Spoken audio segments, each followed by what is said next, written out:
Managing a company means managing people across departments and branches.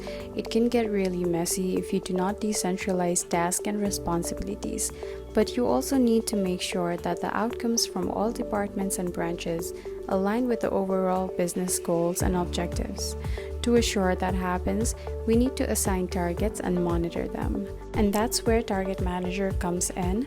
Condat allows admin to set targets for users and branches. Not only that, it can also be easily monitored. Log in with your admin account. On the navigation panel, locate the Target Manager. You will see 3 drop-down options: Target Dashboard, Target Tracker, and Add Target. Let's start by adding targets. Click on Add Target. You will be led to a page where you will be adding target details.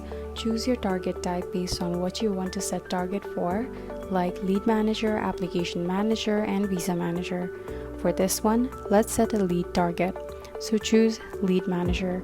Based on your preferred status for this target, choose your status. Let's set target for clients here. Choose the target range date. If you want the target to be based on users, select users. If you want it to be set for branches, choose the branches. Press on. Let's assign the target. Select either branch or user based on who you want to set the targets for.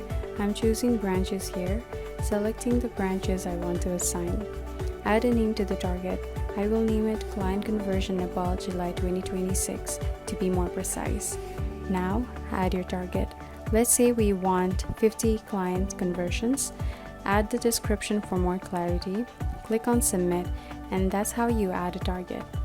In Target Tracker, you can see 4 tracking stages: in progress, completed, cancelled, and added by me.